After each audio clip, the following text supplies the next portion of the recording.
হত্যা মামলায় আজকে 28 নম্বর কোর্টে হাজী সেলিমের পুত্র সুলাইমান সেলিমকে রাষ্ট্রপক্ষে আমরা 4 দিনের রিমান্ড প্রার্থনা করেছি। মাননীয় আদালত রাষ্ট্রপক্ষের বক্তব্য শুনে এবং আসামি পক্ষের বক্তব্য শুনে উভয় পক্ষের বক্তব্য শ্রবণান্তে মাননীয় আদালত সন্তুষ্ট হয়ে 3 দিনের রিমান্ড মঞ্জুর করেছেন।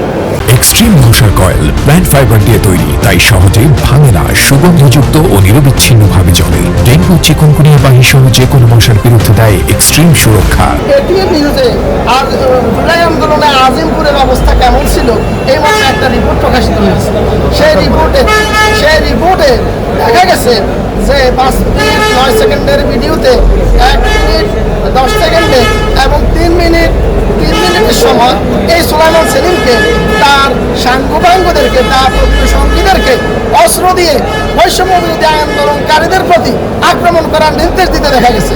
মামলার তদন্তকারী কর্মকর্তা সাজ্জাদ হোসেন যখন দেখতে পেয়েছেন এই ভিডিওটা এবং উনি পরীক্ষা করে দেখেছেন যে এই ভিডিওটা সত্যিকারের ভিডিও, এটা কোনো এডিটিং ভিডিও না, তখন তিনি এই মামলার ন্যায় বিচারের স্বার্থে, সঠিক তদন্তের স্বার্থে এই আসামিকে পুনরায় রিমান্ডের আবেদন করেছেন। এবং আপনারা জানেন যে মামলার তদন্তের স্বার্থে, ন্যায় বিচারের স্বার্থে মামলার আয়ু যখন যাকে যখন প্রয়োজন তখন তিনি রিমান্ডের প্রার্থনা করতে পারেন। এবং মাননীয় আদালত যদি মনে করেন যে রিমান্ডের যৌক্তিকতা আছে এবং ন্যায় বা সত্য উদ্ঘাটিত হবে, তখন মাননীয় আদালত রিমান্ড মঞ্জুর করে থাকেন। সুলাইমান সেলিমের ক্ষেত্রেও মাননীয় আদালত আমাদের সাবমিশনে সন্তুষ্ট হয়েছেন যে এই আসামিকে যদি রিমান্ডে নেওয়া হয় তাহলে গুরুত্বপূর্ণ তথ্য উদ্ঘাটিত হবে। সেই মামলার 26 নম্বর এজাহারভুক্ত আসামি।